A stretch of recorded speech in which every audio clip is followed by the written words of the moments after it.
Buenas tardes, amigas, amigos, compañeras, compañeros. Qué bueno poder estar compartiendo este encuentro y sobre todo el 9 de julio, que nos toca eh, vivir, volver a sentir, tratar de ubicarnos en aquel momento histórico donde se decidió que la Argentina era independiente de España y de todo otro poder extranjero. La idea de aquel congreso, que muchos han llamado el congreso más democrático que ha existido en América, la idea de aquel congreso no fue el de declarar la independencia de Argentina, como se suele decir.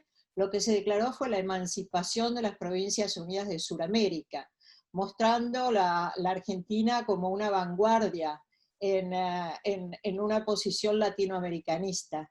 Y efectivamente, San Martín estaba insistiendo a los congresistas de Tucumán para que declararan la independencia y él pudiera cruzar con el ejército de los Andes para poder liberar a Chile y a Perú, muy consciente, como fue Bolívar, de que la liberación de nuestros pueblos tenía que tener dos etapas necesariamente correlativas: la independencia y la unidad.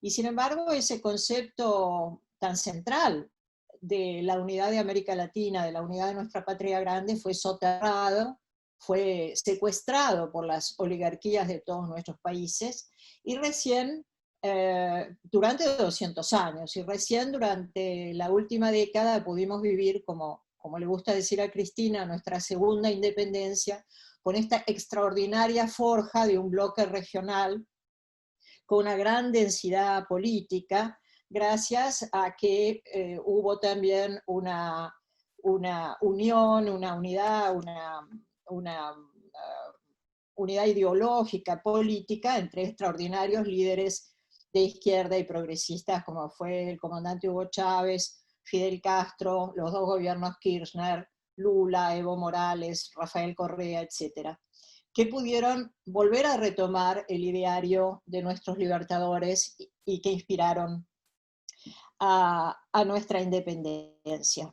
Luego, nosotros en el bicentenario de la independencia tuvimos que sufrir a Macri, que dijera en la Casa de Tucumán, se expresara frente al querido rey de España, proyectando una angustia sobre nuestra independencia. Y eso se ve también reflejado en su política. Yo, cuando escuché a Macri en aquel momento, me pregunté si era simplemente un ignorante de nuestra historia, que también lo era, que desconocía que eso fue una gran fiesta. Nadie estaba angustiado ahí, estaban todos muy conscientes de su deber histórico, y hubo después una gran fiesta popular, y esa declaración de emancipación de las Provincias Unidas de Sudamérica eh, se publicó en aymara, en quechua, en español. Si era simplemente un ignorante de todo eso, o si era alguien que pensaba realmente imponernos un régimen neocolonial. Y de eso se trató, ¿no?, el gobierno de Macri, estos 4 años que nos tocaron sufrir. O tardo colonial, como le gusta decir a Zaffaroni, que a mí me parece una expresión muy, muy oportuna.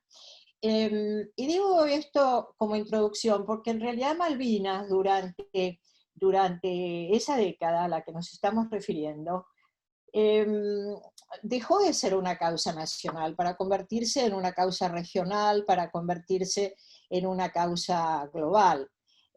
Primero del Mercosur ampliado. eh, Esperamos que en la próxima cumbre de Mercosur se pueda insistir en la reincorporación de Venezuela al Mercosur, que fue eh, suspendida del Mercosur por el gobierno de Macri, de Temer, en realidad gobiernos que han obrado como verdaderos agentes de la desintegración regional que se había logrado al servicio de los intereses hegemónicos de los Estados Unidos. También reemplazaron a UNASUR por PROSUR en otro intento de desintegración, y además dejaron de atender la CELAC de la extraordinaria forja de una comunidad de estados latinoamericanos y caribeños de 33 países con 600 millones de habitantes, que vivimos en 20 millones de kilómetros cuadrados y que tenemos todos los recursos naturales y todos los recursos humanos para lograr independencia, para lograr soberanía económica y sobre todo para lograr justicia social, ¿no? Porque somos capaces, tenemos todos los recursos como para brindar a través de la unidad, pero solo en condición de estar unidos, bienestar a nuestros pueblos.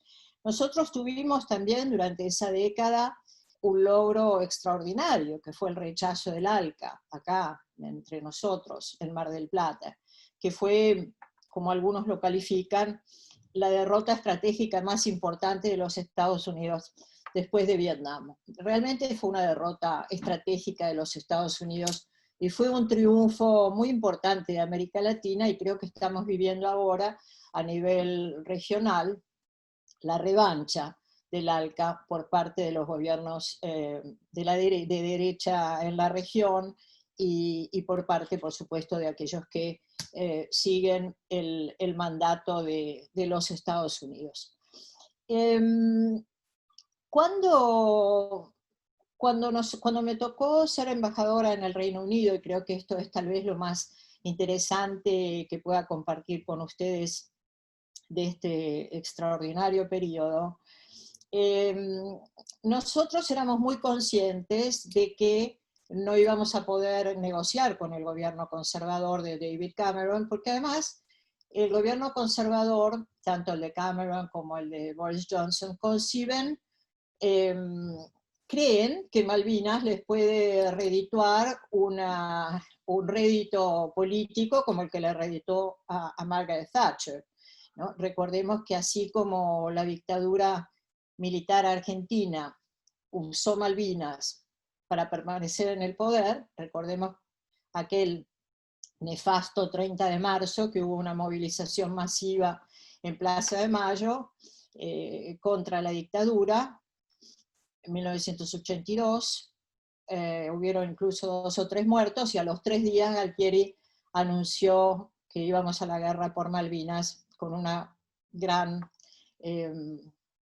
evocación al pueblo.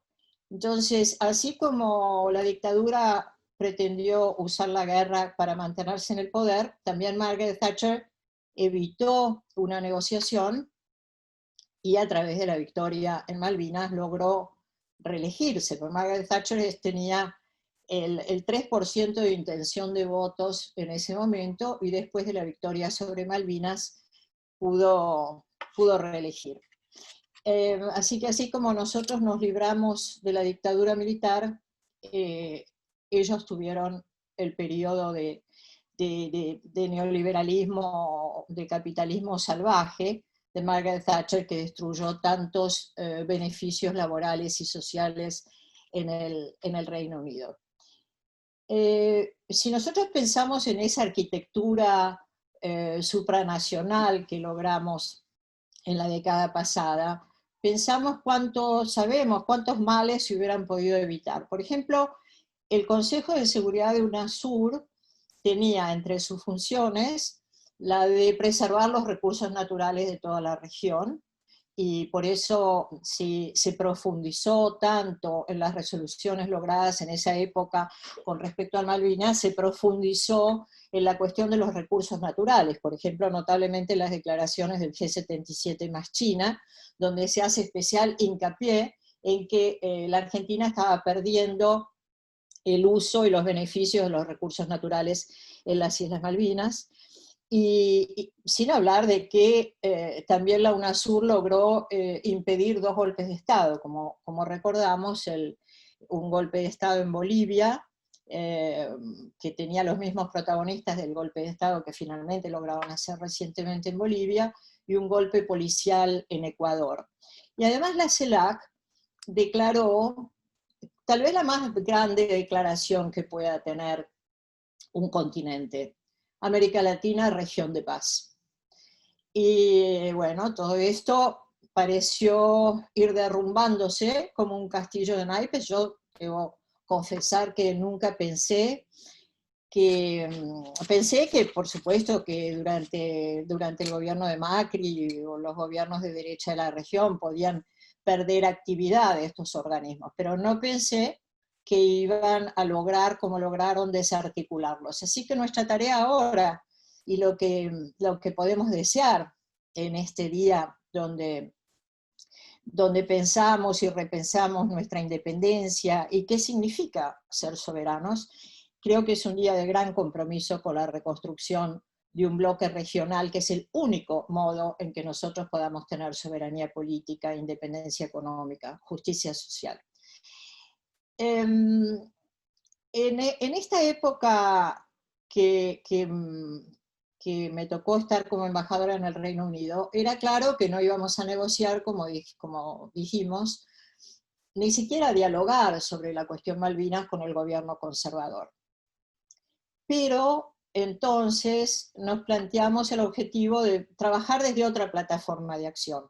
Yo tenía ya una vinculación histórica con los sindicatos del Reino Unido, porque pertenecía a la ITF, a la Federación de Trabajadores del Transporte, que tiene sede en Londres, y desde allí entonces nosotros proyectamos muchas actividades de diálogo. Nosotros realizábamos nuestras conferencias de Malvinas en los grandes sindicatos del Reino Unido, por ejemplo en la TUC, que es lo equivalente a la CGT, o en Unite, o en el sindicato de metros y ferrocarriles. Y yo siempre les decía lo mismo cuando llegaba: no espero que saquen la bandera argentina y digan las Malvinas son argentinas, pero sí espero de mis compañeros sindicalistas que nos apoyen en el diálogo, que nos apoyen en la proyección del diálogo, en el pedido del diálogo. Y obviamente para los sindicalistas que viven del diálogo, vivimos del diálogo, esto era un reclamo natural al que respondieron muy bien. Y luego también nos relacionamos con organizaciones sociales, por ejemplo, con los ambientalistas, que compartían con nosotros el criterio de que una explotación de petróleo en las Islas Malvinas, sin una vinculación logística con el continente, podía terminar en un desastre medioambiental, ¿no? Incluso logramos que se escribiera un artículo en The Times, un periódico muy prestigioso, que decía que un derrame en las Malvinas podía ser peor que el derrame que había tenido British Petroleum en el Golfo de México, porque efectivamente un derrame en Malvinas podría llegar al continente muy rápidamente, en 2 semanas. Logramos también la adhesión de los pacifistas, la más grande organización pacifista de Londres, Campaña para el Desarme Nuclear, CND por sus siglas. También nos acompañó, incluso hicieron 2 resoluciones pidiendo al gobierno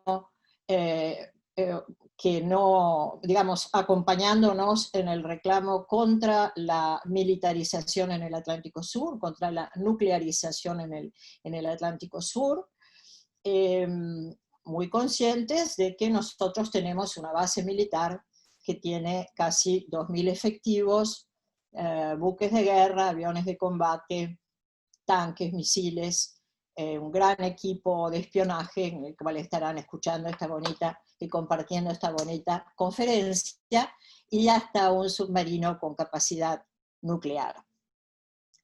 Y también logramos por lo menos que se escuchara la voz argentina. Hasta entonces creo que la voz que se escuchaba era, la palabra que se escuchaba en los medios, etcétera, era la británica, y empezó a surgir una voz nuestra que reclamaba el diálogo por la vía pacífica, por la vía diplomática, y que empezó a señalar entre los propios ciudadanos del Reino Unido qué absurdo era que se invirtieran los impuestos en medio de un ajuste del gobierno conservador, donde se perdían beneficios sociales, se afectaba el Sistema Nacional de Salud, las universidades pasaron a costar 14.000 libras por año, se perdieron derechos de vivienda, etc. En el medio del gran ajuste conservador, los ciudadanos tenían que pagar con sus impuestos la creciente subsidio y la inversión en una base militar en unas islas remotas que ni conocen, ni recordaban cómo se llamaban, para evitar una invasión que nunca ocurrirá.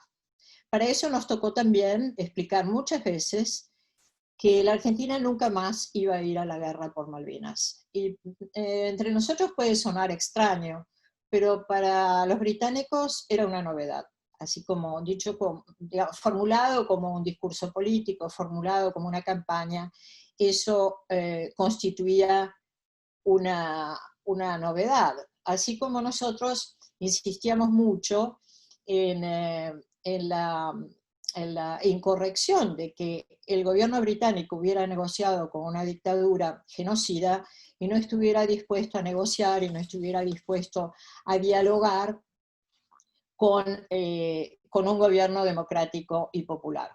Así que lo que nos propusimos, digamos, como tarea, a partir de repensar Malvinas en una historicidad larga, y fue sacarla del indeseable anclaje de la guerra, cosa que no era sencilla porque en Gran Bretaña la única referencia que tenían a Malvinas era la guerra de 1982. Logramos también conformar un grupo de diálogo. En ese momento había grupos de diálogo funcionando en toda Europa. Hicimos una gran reunión de grupos de diálogo europeos que duró 2 días, que tuvo varios aspectos. Cubrimos los aspectos históricos, los aspectos de diplomacia parlamentaria, los aspectos de diplomacia cultural. Y incluso, bueno, estuvieron Daniel Filmus, que era en ese momento el presidente de la Comisión de Relaciones Exteriores del Senado, estuvo Guillermo Carmona, que era presidente de la Comisión de Relaciones Exteriores de Diputados, y compartieron la jornada con Jeremy Corbyn, parlamentario británico, que fue luego líder del Partido Laborista y que fue candidato a ser primer ministro en las elecciones recientes y lamentablemente las perdió. Pero tuvimos en Jeremy Corbyn y en el laborismo un aliado del diálogo. Además formaba parte oficialmente del grupo Pro Diálogo. Hicimos esta reunión muy interesante donde se plantearon todos los aspectos de la relación y el pedido de diálogo, y le entregamos un petitorio en ese momento al canciller Timmermans. Y luego, cuando se habla en Argentina de la relación con los ingleses, se suele omitir, y el gobierno de Macri lo ha ignorado olímpicamente, como ha ignorado todas las oportunidades que nos brindaban ese momento y ese avance de las gestiones. Nosotros recorrimos las 4 naciones donde hay percepciones muy diferentes, muy diferentes con respecto a la cuestión Malvinas. Por ejemplo, en Irlanda del Norte, que como sabemos ha tenido conflictos políticos con Inglaterra, incluso armados, y que merecieron luego un proceso de paz y de reconciliación, me recibió el segundo de gobierno, que era Martin McGuinness, que fue un referente histórico del IRA, y luego fue un protagonista de los acuerdos de paz del Viernes Santo, o sea, un ejemplo de cómo podía haber una negociación y una reconciliación. Y cuando yo llegué, bueno, llegué con mi discurso de embajadora muy formal, de que le hacíamos un pedido de que acompañara nuestro pedido al diálogo, nuestro reclamo de diálogo. Y Martin McGuinness me miró y me dijo: el diálogo está muy bien, pero las Malvinas son argentinas. estas experiencias tienen que ser tomadas en cuenta por la diplomacia argentina, por la política argentina. En Escocia también tuvimos completamente otra recepción. Yo hablé en el Parlamento escocés, siempre pidiendo y reclamando diálogo. Y también en Gales, que también han sufrido mucho de la prepotencia inglesa. Tuvimos mucho trabajo por hacer, mucho trabajo con sectores culturales, parlamentarios, y yo viajé a la Patagonia con el ministro primero de Gales, con Cowan Jones, y pudimos festejar juntos la amistad galesa y argentina expresada en la Patagonia con ocasión del 150 aniversario de la llegada de los galeses a la Patagonia, que llegaron, por cierto, huyendo de la supremacía inglesa, que no les permitía usar su propio idioma y sus costumbres y su religión. E incluso, por ejemplo, Carwin Jones nos contaba que los documentos oficiales que manda a traducir del galés, los manda a traducir en la Argentina, porque es donde se ha preservado el idioma en toda su pureza. Digo esto como un ejemplo de que no somos hostiles, porque en realidad la propaganda isleña en Gran Bretaña, que por supuesto cuenta con varios agentes, cuenta con agentes de inteligencia, cuenta con agentes de publicidad, etc. La propaganda isleña es la propaganda sobre la hostilidad argentina. Y por eso es tan lamentable que el gobierno de Macri haya hablado de que nuestro periodo fue un periodo hostil. Es algo que todavía se repite. Es decir, amigas, amigos, compañeras, compañeros, Gran Bretaña se impuso por la fuerza en las Islas Malvinas hace 187 años. Desde entonces, salvo un periodo muy corto, se ha obstinado en negarse al diálogo. Tienen una base militar que tiene como hipótesis de conflicto a la Argentina, y todos los años hacen operaciones misilísticas y tiran misiles desde las islas al mar. Roban la pesca que corresponde a 44 millones de argentinos y explotan el petróleo que pertenece a 44 millones de argentinos. Ahora, los hostiles somos nosotros, que lo único que estamos pidiendo insistentemente es diálogo y negociación. Entiendo que sea parte de la propaganda británica, pero fue lamentable pasar un periodo, bueno, recién Ehrlich, que habla muy bien y conoce muy bien esta cuestión de etapas, hablaba también de Petrella, que no solo sostenía lo que sostenía en aquella época, sigue sosteniendo lo mismo. Me ha tocado verlo y discutir con él en el Observatorio Parlamentario Malvinas, pero sobre todo el macrismo ha sido, creo que, un gobierno que no solo defendió, sino que representó los intereses británicos en la Argentina, cosa que no se veía con esa franqueza desde el gobierno de Roca, ¿no? El pacto Forador y Duncan, el acuerdo Forador y Duncan, es un acuerdo que un día pasará a la historia como una ignominia, como el pacto Roca-Runciman, no menos. Algunos dicen que es peor. ¿Por qué? Porque el pacto Forador y Duncan plasma la ambición británica. Lo digo con toda responsabilidad, lo dijimos el 13 de septiembre del 2016 a la noche, cuando nos senté después de medianoche, en el teléfono con el diputado Carmona, que le agradezco que esté ahí, y yo estaré para escuchar su clase. Cuando vimos lo que significaba el capítulo Atlántico Sur en el acuerdo Forador y Duncan. Tanto plasma la ambición británica que hacía poco tiempo el presidente Macri le había escrito una misiva a la primera ministra Theresa May pidiéndole su voto para Malcorra como secretaria general de las Naciones Unidas. Es no conocer a los británicos pensar que eso podía haber sido posible.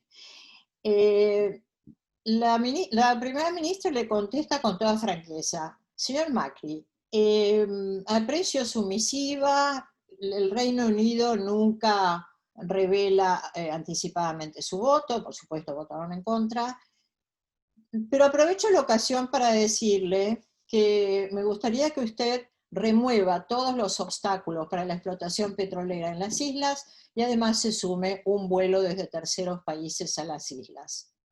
Días después se firma el acuerdo Forador y Duncan, que es hasta una traducción literal de la ambición británica plasmada en esa nota de la primera ministra, porque incluso dice que las partes se comprometen, la Argentina se compromete a remover los obstáculos. Remove the obstacles no es un modo que se use en la diplomacia argentina, es copiado textualmente, literalmente, de la petición británica: remueve los obstáculos para el crecimiento económico y para el desarrollo sustentable de las islas en lo referido a hidrocarburos, pesca, comercio y navegación.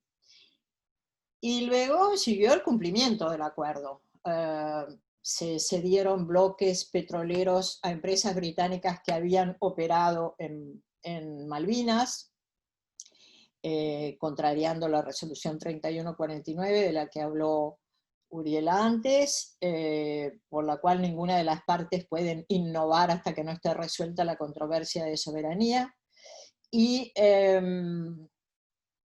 luego, efectivamente, las dos cancillerías salieron del bracete a pedir a los terceros países que pudieran hacer un vuelo a las islas que no tuviera como origen ni como destino Argentina continental, que no fuera realizado ni tripulado por la República Argentina, ni fuera una línea aérea argentina. Mientras que nosotros, en el 2012, mi primera misión como embajadora fue ofrecer un vuelo directo y regular de aerolíneas argentinas a las islas, lo cual sí hubiera sido un signo de diálogo y de entendimiento que Gran Bretaña no está dispuesta a producir o a conceder. Y otra cosa muy rica de la experiencia de esos años en Londres, que tuve la suerte, el privilegio de compartir con Daniel como presidente de Relaciones Exteriores del Senado, con Guillermo en el Congreso, y más tarde con Daniel como secretario Malvinas, que realmente fue tener espléndidos compañeros y socios en ese periodo tan rico, tan intenso, de tanta creatividad. Y en el 2013 tuvimos la novedad del referéndum que hubo entre los isleños, que fue ni más ni menos que una encuesta donde votaron, creo que eran 1913 personas, que eran británicos, son británicos, y se les preguntaba si querían seguir siendo un territorio británico y perteneciendo a un territorio británico de ultramar, y por supuesto que iban a contestar que sí. Y dieron ese referéndum. El Reino Unido pretendió dar ese referéndum como válido cuando era un referéndum que no tenía ningún asidero en el derecho internacional. Como sabemos, los isleños tienen derechos, pero no son parte de la controversia, de modo que el referéndum no tenía ningún asidero como para tomar una resolución.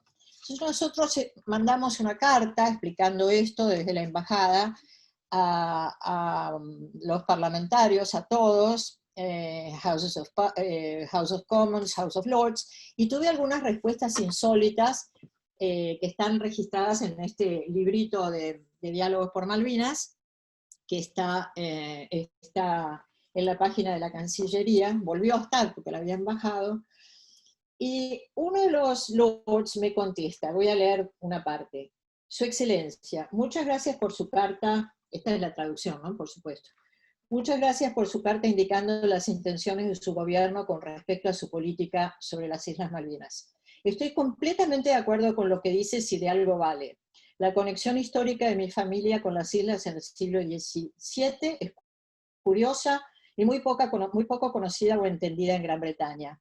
Mi antepasado tuvo un papel decisivo en la elaboración de un consorcio de inversionistas para tratar de recuperar valiosos restos de naufragios en la costa suroriental de América del Sur. Esto parece haber sido un esfuerzo semioficial a través de su alto cargo como primer lord del almirantazgo y tesorero de la Armada. Las islas, que no tenían nombre, fueron entonces llamadas Falklands por el líder de la expedición y creo que comenzaron a aparecer como tal en las cartas de navegación marítima, casi como un acto de piratería, me atrevo a sugerir. Closer to piracy, I suggest. Recuerdo haber hablado sobre esto con mi viejo amigo Fleming cuando estuvo aquí como encargado de negocios. Personalmente tengo la mayor consideración para con Argentina y junto con muchos otros la esperanza de alcanzar finalmente una solución pacífica. La saluda muy atentamente Lucius Falkland. Desde entonces Lucius Falkland se convirtió en un asiduo visitante a nuestra embajada, era cinéfilo, así que lo invitábamos de vez en cuando a ver cine, y yo siempre quise llevarlo a alguna de esas fiestas opulentas que hay para el cuerpo diplomático, que tienen bastonero y te anuncian, y yo quería que él me acompañara para que el bastonero anunciara The Ambassador of Argentina a Lord Falklands, pero nunca me sucedió. Yo creo que él adivinó que mis intenciones eran esas y nunca me acompañó a esas reuniones donde pudiera ser anunciado acompañándome. Pero tuvimos muchas experiencias muy ricas y muy intensas. Entre otras, Daniel Filmus habló en el 2015 en Canning House, presentado por un ex embajador británico en la Argentina, y donde había incluso un representante de la ilegítima Asamblea Isleña, y pudimos dialogar, pudimos encontrarnos, pudimos hablar de diálogo, pudimos profundizar el diálogo. Yo creo que la lucha contra el colonialismo, la lucha contra el imperialismo es un imperativo ético de todos los que queremos naciones iguales y soberanas y personas iguales con derecho a la felicidad. Y también creo que un día la Argentina ejercerá la administración sobre las Islas Malvinas. Y creo que ese día los isleños van a tener una vida mejor. Muchas gracias.